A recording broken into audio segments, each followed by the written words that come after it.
स्थानीय तहको निर्वाचन घोषणा भएसँगै सत्तारूढ 5 दलको सहकार्यबारे चौतर्फी चासो। एमसीसी अनुमोदनको विषयमा दलले गर्ने निर्णयमा गठबन्धनको भविष्य निर्भर। प्रतिनिधि सभा बैठकमा एमसीसी सम्झौता अघि बढाउन सरकारको पहल तीव्र। सभामुख र कानुन मन्त्रीबीच लगातार परामर्श। पूर्व अध्यक्ष कमल थापाद्वारा नयाँ दल खोल्ने तयारी सहित राप्रपा परित्याग। एकता महाधिवेशनको 2 महिनापछि पार्टी फेरि विभाजन उन्मुख। फ्रान्सका राष्ट्रपति म्याक्रोन युक्रेन सङ्कटबारे वार्ता गर्न राजधानी किभमा। र टी20 विश्वकप छनौट खेल्न नेपाली राष्ट्रिय टोली आज ओमान जाँदै। नेपालले पहिलो खेलमा आयोजक ओमानसँग प्रतिस्पर्धा गर्ने। नमस्कार, कान्तिपुर डायरीका साथमा साथी सुरज र म प्रिन्स। सुरु गरौँ मुख्य प्रसङ्गबाट। सुरुमा कान्तिपुर सविस्तार। कान्तिपुर सविस्तार। सरकारले आगामी वैशाख 30 गते स्थानीय तहको निर्वाचन घोषणा गरेसँगै गठबन्धन दलको सहकार्यलाई लिएर चासो बढेको छ। अमेरिकी सहायताको एमसीसी परियोजना सम्बन्धी सम्झौता अघि बढाउने विषयमा फरक धारमा रहेका सत्तारूढ दलको आगामी रणनीतिले 5 दलीय गठबन्धनको भविष्यलाई निर्धारण गर्नेछ। संविधान जारी भएपछि दोस्रो पटक हुन लागेको स्थानीय तह निर्वाचनको नतिजाले प्रदेश संघीय संसदको निर्वाचनलाई प्रभावित पार्ने भएकाले सबैको ध्यान दलहरूबीच हुन सक्ने चुनावी समीकरण र गठजोडतिर देखिएको छ।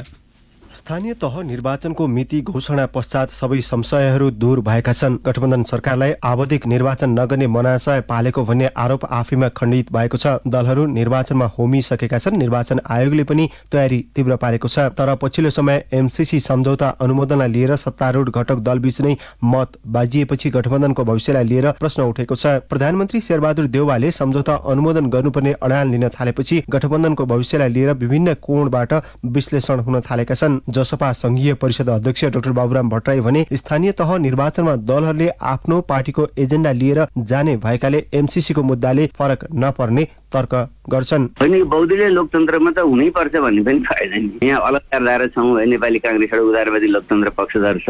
एमाले माओवादीहरू चाहिँ एउटा पुरानो साम्यवादी प्रणालीको पक्षधर छन्। हामी जनता समाजवादी पार्टी चाहिँ अलिकति समावेशी सहभागितामूलक लोकतन्त्रमा आधारित एउटा नयाँ समाजवादी प्रणाली भन्ने कुरा गरेका छौँ। त्यसरी हाम्रा फरक विचारधारा भएको हुनाले यी नीति कार्यक्रम लिएर चुनावको बेलामा जनतामा जाने अवसर पनि हो। मेरो विचारमा चाहिँ हामी खुला नै रहनुपर्छ जुनसुकै परिस्थितिको निम्ति पनि। सत्ताको नेतृत्व गरिरहेको नेपाली कांग्रेसमा पनि स्थानीय तह निर्वाचनमा एक्लै जानुपर्ने मत बलियो छ। तर नेतृत्व सकेसम्म गठबन्धन भत्काउने पक्षमा नरहेको प्रधानमन्त्री एवं पार्टी सभापति शेरबहादुर देउवा निकट नेताहरूको धारणा छ। जनतासँग जोडिएको सबैभन्दा नजिकको इकाइ स्थानीय तह निर्वाचनका सम्बन्धमा गठबन्धन दलहरूले साझा धारणा बनाइ नसकेको कांग्रेसका प्रवक्ता डाक्टर प्रकाश शरण महतले बताए। स्थानीय निर्वाचन भनेको स्थानीय मुद्दाहरू नै प्रमुख हुन्छ। त्यहाँको विकास निर्माणको कुरा, सेवा सुविधाको कुरा, अब त्यो विषय नै प्रमुख विषय हो। निर्वाचनमा जाने भन्ने कुरा हरेक दलले आफ्नो पार्टीलाई बढी भन्दा बढी फाइदा कसरी हुन्छ भन्ने नै सबै दलहरूको सोच हुन्छ। सबै दलहरूले आफ्नो दलभित्र छलफल गर्ला। गठबन्धन गरेर जाँदा फाइदा हुन्छ कि एकल जाँदा फाइदा हुन्छ कि, त्यसको आधारमा सबै गठबन्धनमा रहेका दलहरूले पनि एउटा निष्कर्षमा पुग्ला। माओवादी केन्द्रले भने एमसीसी सँगको सम्झौता अनुमोदनको विषयले गठबन्धनको भविष्य निर्धारण हुने बताएको छ। पार्टी अध्यक्ष पुष्पकमल दाहालले सम्झौता अनुमोदन गर्ने प्रतिबद्धता जनाएर एमसीसीलाई संयुक्त पत्र पठाए पनि पार्टीको 8औं महाधिवेशनपछि परिदृश्य फेरिएको नेता लीलामणि पोखरेलले बताए। एमसीसी जबरजस्ती पारित गराउन खोजियो भने गठबन्धन भत्किने पोखरेलको भनाइ छ। एमसीसी सम्बन्धी सम्झौता बलजफ्ती पारित गर्नुपर्छ भन्ने दिशामा टेबल गराउने कुनै उपायले त्यो दिशामा गयो भने गठबन्धन नरहन सक्छ। हाम्रो उद्देश्य गठबन्धन तोड्ने होइन, हाम्रो उद्देश्य सहमतिमा अगाडि बढ्ने भन्ने हो। होइन, अब यो चाहिँ नि जाँदैन, अहिले प्रस्तुत हुँदैन भन्ने ढङ्गले गयो भने गठबन्धन कायम रहन्छ। यता सत्ता गठबन्धन दललाई कुनै पनि बहानामा भत्काउने प्रयास गरिरहेको प्रतिपक्षी एमाले एमसीसीको विषयमा औपचारिक धारणा बनाइसकेको छैन। सत्तारूढ दलमा अहिले पनि बहुमत रहेकाले एमसीसी अनुमोदन गर्ने नगर्ने विषय उनीहरूकै भएको भन्दै पन्छिने दाउमा एमाले छ। स्थानीय तह निर्वाचनमा एमाले विचार मिल्ने दलहरूसँगको छलफललाई पनि निरन्तरता दिएको छ। यद्यपि निर्वाचनमा एक्लै जान पार्टी तयार रहेको उपाध्यक्ष एवं संसदीय दलका उपनेता सुभाष नेमुवाङले बताए। होइन, हामी त अब चुनावमा अगाडि जाने हो। लाइक माइन्डेड मान्छेहरू जो आउनुहुन्छ उहाँहरूसँग सल्लाह गर्दै जाँदा मिल्यो भने मिल्छ, मिलेन भने एक्लै चुनाव लड्छौँ। हामी त त्यस्तो तयारी भनेको तयारी छैन। जसलाई एकदम आवश्यक पर्छ उहाँहरू गर्नुहुन्छ क्यारे हामी चाहिँ एक्लै पनि लड्न तयार हौँ। अघिल्लो निर्वाचनमा वडादेखि महानगरपालिकासम्मको मेयरसम्म एमाले सबैभन्दा धेरै स्थानीय तहमा जित हासिल गरेको थियो। एमाले 14,100 सिटमा जित हासिल गर्दा कांग्रेसले 11,456 र माओवादी केन्द्र 5,440 स्थानीय तहको सिटमा विजयी भएको थियो। यस्तै तत्कालीन संघीय समाजवादी फोरमले 1,439, राष्ट्रिय जनता पार्टी राजपाले 1,111 स्थानीय सिटमा विजयी भएका थिए। नेपाल लोकतान्त्रिक फोरम, राप्रपा, राष्ट्रिय जनमोर्चा, तत्कालीन नयाँ शक्ति एवं स्वतन्त्र गरी 1,275 सिटमा अन्य दल विजयी भएका थिए। कतिपय दलहरू अहिले एकीकरण भइसकेका छन्। स्थानीय तहको अघिल्लो चुनाव र आगामी वैशाख 30 गते हुने चुनाव विभिन्न कोण र अर्थबाट फरक छ। राजनीतिक परिदृश्य पनि अहिले फेरिएको छ। दलहरू बीचको सम्बन्धमा पूर्ववत सुमधुरता छैन। गठबन्धन भित्रै पनि राजनीतिक हार्दिकता नभएको स्थितिमा हुने स्थानीय तहको चुनावी परिणामले त्यसपछि हुने प्रदेश र संघको चुनाव प्रभावित हुने भएकाले पनि दलहरूले शक्ति प्रदर्शन र साख जोगाउने अवसरको रूपमा स्थानीय चुनावलाई लिनेमा दुई मत छैन। रेडियो कान्तिपुरका लागि अनिल परियार। कान्तिपुर सविस्ता।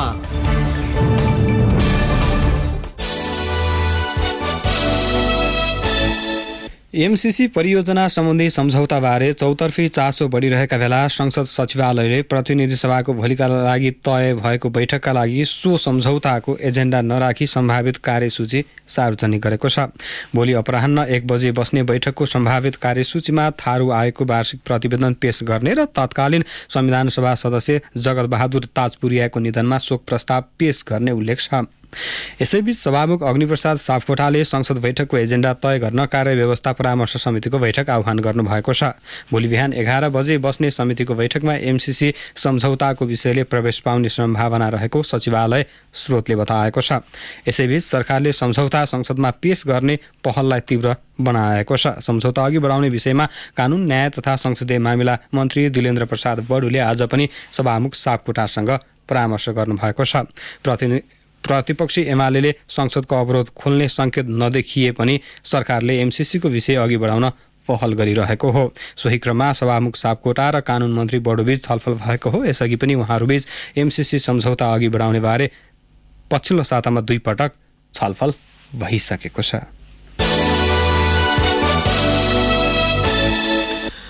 पूर्व अध्यक्ष कमल थापाले पार्टी परित्याग गरेसँगै राष्ट्रिय प्रजातन्त्र पार्टी राप्रपा विभाजन उन्मुख भएको छ। पार्टीको एकता महाधिवेशन भएको 2 महिनापछि गृह जिल्ला मकवानपुरबाट थापाले राप्रपा छाडेको घोषणा गर्नुभएको हो।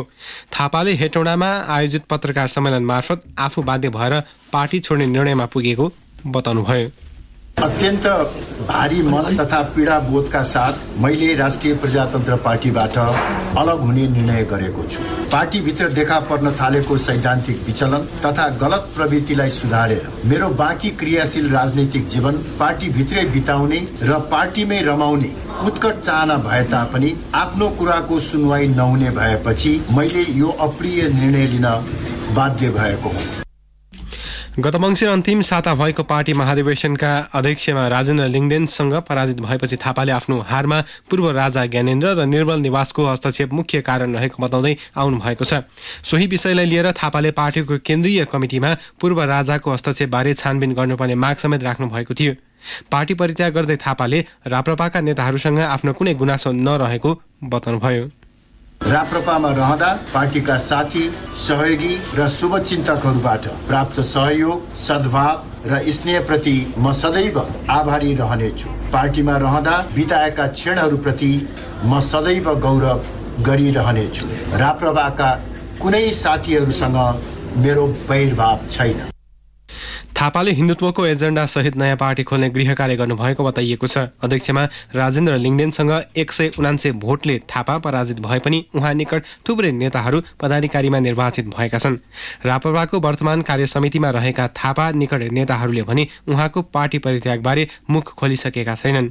एकता महाधिवेशन भन्दा केही अघि सार्वजनिक कार्यक्रममा बोल्दै थापाले धार्मिक ग्रन्थ गीताको कसम खाँदै कहिले राप्रपा विभाजन नगर्ने उद्घोष गर्नुभएको थियो। थापाले पार्टी परित्याग गरेसँगै घोषणा लगतै आफ्नो वाचा बिर्सेको भन्दै सार्वजनिक वृत्तमा उहाँको आलोचना भइरहेको छ।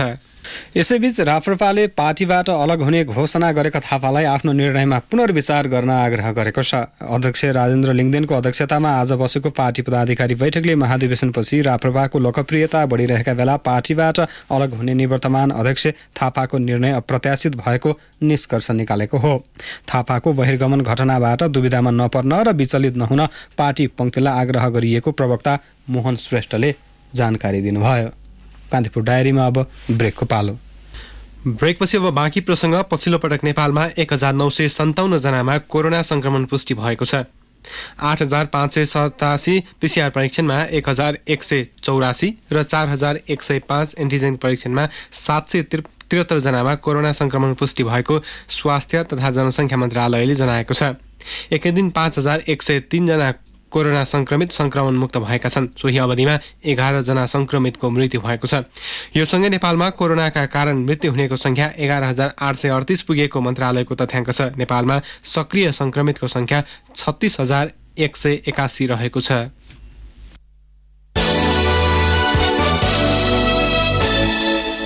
अधिवेशन हुन बाँकी 16 जिल्लामा स्थानीय तहको निर्वाचन अगावै अधिवेशन सक्ने गरी नेपाली कङ्ग्रेसमा छलफल सुरु भएको छ। ललितपुरको सानेफा-स्थित पार्टी मुख्यालयमा आज पदाधिकारीहरूबीच भएको छलफलमा अधिवेशन हुन बाँकी 16 जिल्लामा फागुन 15 गतेसम्म अधिवेशन गर्न सकिने विषयमा छलफल भएको हो। यद्यपि निर्णय भने भएको छैन। आगामी बिहिबार बस्ने केन्द्रीय कार्य सम्पादन समितिले यसबारे निर्णय गर्ने बैठकमा सहभागी एक नेताले बताए। बैठकमा सहभागी ती नेताले भने कोरोना संक्रमण दर कम भएको स्थितिमा फागुन 15 गतेसम्ममा बाँकी जिल्लामा अधिवेशन गर्नुपर्छ भन्नेबारे छलफल भयो। यस विषयमा कार्य सम्पादन समितिले केही निर्णय गर्न सक्छ। सरकारले आगामी वैशाख 30 गतेका लागि स्थानीय तहको निर्वाचनको मिति घोषणा गरिसकेको छ। ती नेताका अनुसार सकभर फागुन 15 नभए स्थानीय तह निर्वाचन अघि जसरी पनि जिल्ला अधिवेशन गर्नुपर्ने विषयमा पदाधिकारी बैठकमा छलफल भएको हो। पदाधिकारी बैठकमा सभापति शेरबहादुर देउबा पनि उपस्थित हुनुभएको थिएन। कोरोना महामारीका कारण यही माघ 15 गते हुने भनिएको जिल्ला अधिवेशन स्थगित भएको थियो। कङ्ग्रेसले सप्तरी, सिराहा, सर्लाही, महोत्तरी, धनुषा, रौतहट, पर्सा, बारा, सिन्धुली, सिन्धुपाल्चोक, मकवानपुर, चितवन, कैलाली, बाँके, नवलपुर र अछाममा जिल्ला अधिवेशन गर्न सकेको छैन। यस्तै बैठकमा म्याद गुज्रिएका भ्रातृ तथा शुभेच्छु संस्थाको तदर्थ समिति गठन गरी महाधिवेशन गर्ने विषयमा समेत छलफल भएको थियो।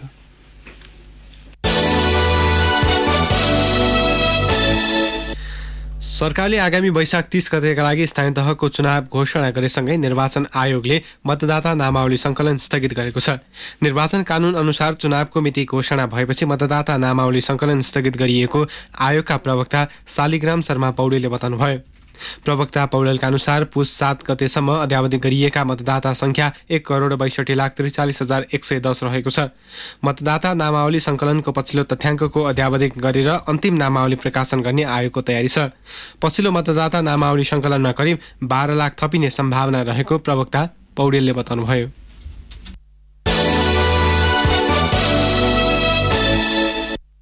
कर्णाली प्रदेश सरकारको मन्त्री परिषद विस्तार गर्दा समावेशी नगरिएको भन्दै उच्च अदालत सुर्खेतमा रिट निवेदन परेको छ। कर्णाली प्रदेश सरकारले एकलौटी तरिकाले मन्त्री परिषद विस्तार गरेको भन्दै अधिवक्ता शेरबहादुर खत्री लगायतले आज रिट दायर गरेका हुन्। संविधानमा उल्लेख गरिएको समावेशी सिद्धान्तलाई लत्याएर एकलौटी तरिकाले मन्त्री परिषद विस्तार गरिएको भन्दै प्रदेश प्रमुखको कार्यालय र मुख्यमन्त्री तथा मन्त्री परिषदको कार्यालयलाई विपक्षी बनाई रिट दायर गरिएको हो।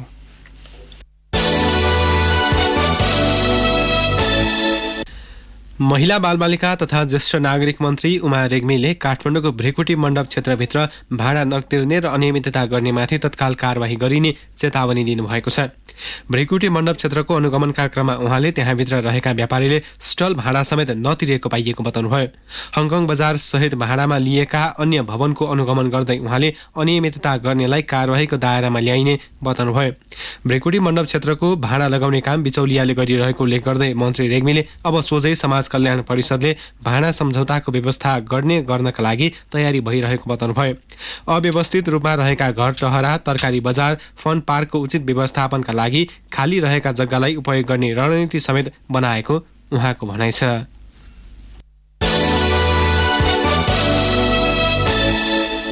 अवैध रूपमा भारत तस्करी हुन लागेको 5000 केजी केराउ प्रहरीले कपिलवस्तुबाट बरामद गरेको छ। केराउ ओसार पसारमा प्रयोग भएको ट्रकका चालक समेतलाई प्रहरीले अनुसन्धानका लागि नियन्त्रणमा लिएको छ।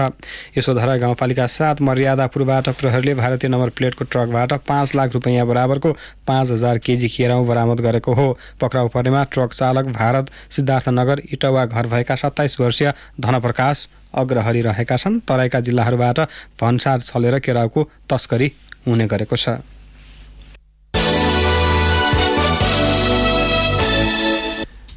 कान्तिपुर डायरीमा अब कालीकोट डायरीको पालो। कालीकोट डायरीमा तुलाराम पाण्डेको नमस्कार। कालीकोटका सबै स्थानीय तह प्रमुख प्रशासकीय अधिकृत विहीन भएका छन्। सरकारले कर्मचारीको सरुवा तथा दरबन्दी मिलान गर्ने क्रममा जिल्लाका स्थानीय तहका प्रमुख प्रशासकीय अधिकृतले नजिकको ठाउँ रोजेर गएपछि 9वटै स्थानीय तहमा हाल निमित्त प्रमुख प्रशासकीय अधिकृत मात्र छन्। नगरपालिकामा उपसचिव र गाउँपालिकामा शाखा अधिकृत प्रमुख प्रशासकीय अधिकृत हुनुपर्ने भए पनि निमित्तको भरमा जिल्ला चलेको जिल्ला समन्वय समितिका प्रमुख अनिपाल साईले बताउनुभयो। कोरोना कहरमा विद्यालय बन्द भएको बेला कालीकोटको नरनाथ गाउँपालिकाका 12वटा विद्यालयले सेवा क्षेत्रका 36वटा टोलमा शिक्षा दिन सुरु गरेको छ। प्लान इन्टरनेसनलको सहयोगमा कक्षा 1 देखि 3 सम्मका 20 जना बालबालिकालाई स्थानीय सहजकर्ता मार्फत टोलमा पढाउने गरिएको शिक्षा शाखा प्रमुख दुर्गालाल नेउपानेले बताउनुभयो। उहाँका अनुसार घरमा पठन पाठनको वातावरण नभएका दलित समुदायका विद्यालय लक्षित गरेर पढाइ लेखाइ सुधार कार्यक्रम मार्फत कक्षा सञ्चालन गरिएको हो।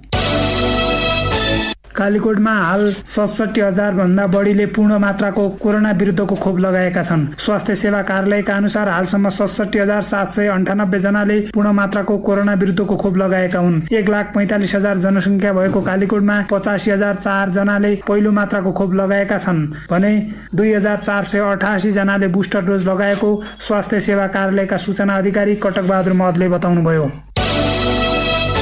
शुक्रबारको हिमपालले कालीकोटको जनजीवन कष्टकर भएको छ। 12 वर्षपछि धेरै हिउँ परेकाले लेकाली बस्ती हिउँले सेताम्बे छन्। हिमपालले सडक अवरुद्ध हुँदा स्थानीयलाई आवाजावत गर्न कठिनाई भएको कालीकोटका डिएसपी सिद्धराज नेउपानेले बताउनुभयो। फोई महादेव, राँचुलीको रताडा, चिल्खायाको रुरु, भर्ताको थुनी, खाती रूप्सा, मालकोटको दुदुल्ली उत्सव लगायतका गाउँ बस्तीमा बढी हिमपात भएको छ। हस्त कालीकोट डायरी आजलाई यति नै। तुलाराम पाण्डेलाई बिदा दिनुहोस्। नमस्कार। कालीकोट डायरीपछि कान्तिपुर डायरीमा पुनः ब्रेकको पालो। ब्रेकपछि कान्तिपुर डायरीमा अब आर्थिक प्रसङ्ग। लगानी बोर्डले सुदूरपश्चिम प्रदेशका 2वटा जिल्लामा 350 मेगावाट क्षमताको सोलर आयोजना सर्वेक्षण गर्न अनुमति दिएको छ। बोर्डको आज बसेको बैठकले भारतीय कम्पनी सेन्ट्रल इलेक्ट्रोनिक्स इनर्जी लिमिटेडलाई डडेलधुरा र डोटीमा गरी 350 मेगावाट सौर्य ऊर्जा आयोजनाको अध्ययनको अनुमति दिने निर्णय गरेको हो। डडेलधुराको अमरगढीमा 225 मेगावाट र डोटीको सिलगढीमा 125 मेगावाट क्षमताको सोलर आयोजनाका लागि अध्ययन गरिने बोर्डले जनाएको छ। बोर्डको बैठकले बहुराष्ट्रिय कम्पनी डाबर नेपाललाई पुनर्लगानीका लागि पुँजी थप गर्न दिने निर्णय पनि गरेको छ।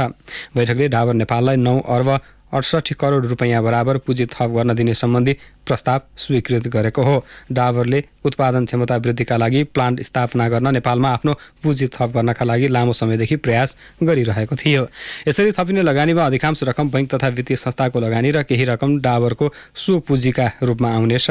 बैठकले परियोजना विकासतर्फ तल्लो अरुण जलविद्युत आयोजनाको प्रारम्भिक अध्ययन प्रतिवेदन पनि स्वीकृत गरेको छ। अरुण 3को विकासकर्ताले प्रवर्धकबाट लिएको ऋण स्वीकृति अनुमोदन पनि बोर्डले गरेको छ। यस्तै निजी क्षेत्रका छाता संस्थासँग लगानी प्रवर्धन तथा समन्वय गर्नका लागि पहल गर्ने विषयबारे आजको बैठकमा छलफल भएको बोर्डले जनाएको छ। माथिल्लो कर्णाली जलविद्युत आयोजनाको सम्बन्धमा सुझाव दिन गठित कार्यदलको समय थप सम्बन्धी प्रस्ताव पनि आजको बोर्ड बैठकमा पेश गरिएको थियो। अब शेयर कारोबारको तेस्रो दिन आज धितोपत्र बजार दोहोरो अङ्कले ओह्रालो लागेको छ। शेयर कारोबार मापक नेप्से परिसूचक आज 16.3 अङ्कले घटेर 2835.58 बिन्दुमा पुगेको छ। कारोबार खुलेको 5 मिनटमै नेप्से परिसूचक बढेर 2921 अङ्कमा पुगे भने त्यसपछि अन्तिम समयसम्म ओह्रालो लाग्यो। नेप्से ओह्रालो लागे पनि कारोबार रकममा भने अघिल्लो दिनको तुलनामा केही सुधार देखिएको छ। नेप्सेमा आज कुल 230 कम्पनीका 71,000 कारोबारबाट 1 करोड 20 लाख किता सेयर किनबेच भए, जस अन्तर्गत 6 अर्ब 28 करोड 72 लाख रुपैयाँ बराबरको कारोबार भएको छ। यसअघि सोमबार 15 अङ्कले उकालो लागेको नेप्सेमा 5 अर्ब 2 करोड रुपैयाँ बराबरको कारोबार भएको थियो। नेप्सेमा आज कारोबारमा आएका 13 मध्ये 8 वटा उपसमूहको परिसूचक घटेको छ। सबैभन्दा बढी जीवन बीमा उपसमूहको परिसूचक 168 अङ्कले घटेको छ।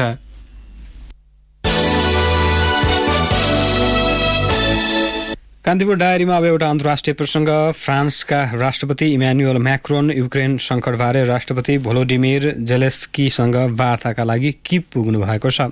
यसअघि राष्ट्रपति म्याक्रोनले दुई देश बीचको तनाव कम गर्नका लागि रुसी राष्ट्रपति भ्लादिमिर पुटिनसँग मस्कोमा 5 घण्टाभन्दा बढी समय वार्ता गर्नुभएको थियो। रुसी राष्ट्रपति पुटिनसँगको वार्ताका क्रममा फ्रान्सका राष्ट्रपति म्याक्रोनले ठोस सुरक्षा ग्यारेन्टीको प्रस्ताव राख्नुभएको अन्तर्राष्ट्रिय सञ्चार माध्यमहरूले जनाएका छन्। फ्रान्सका राष्ट्रपति म्याक्रोनसँगको शिखर वार्तापछि रुसका राष्ट्रपति पुटिनले पश्चिमी नेताहरूसँगको पहिलो शिखर वार्तामा प्रगति भएको सङ्केत गर्नुभएको छ। म्याक्रोन र पुटिनको वार्तालाई सङ्कट समाधानका लागि भएका कूटनीतिक पहलमध्ये उच्च स्तरको मानिएको छ।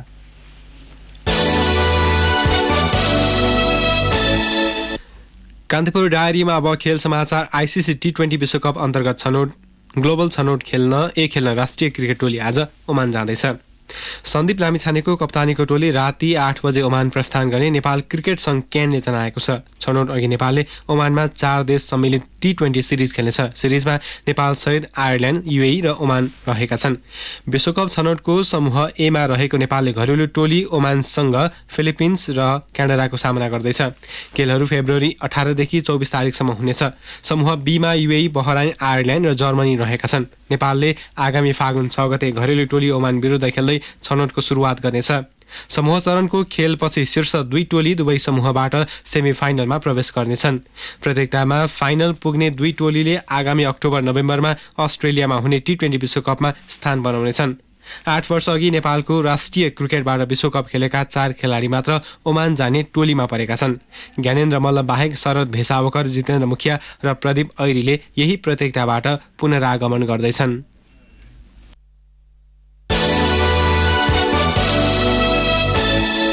घुँडाको शल्यक्रिया सकेर आराम गरिरहेकी राष्ट्रिय महिला फुटबल टोली तथा AFF की फरवार्ड सावित्रा भण्डारी आज स्वदेश फर्किँदैछन्। कतारमा 7 महिनाभन्दा लामो समय रहेकी उनी आज साँझ 7:45 बजे काठमाडौँ आइपुग्ने अखिल नेपाल फुटबल सङ्घ एन्फाले जनाएको छ।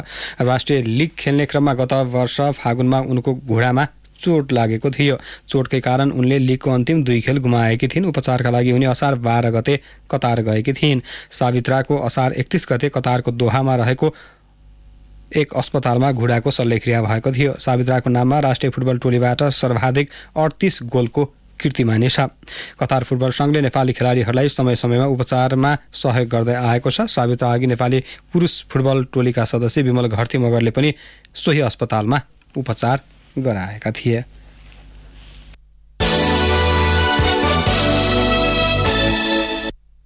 लुम्बिनी प्रदेश सरकारले प्रदेश खेलकुद विकास ऐन संशोधन गर्न अध्यादेश जारी गर्ने भएको छ।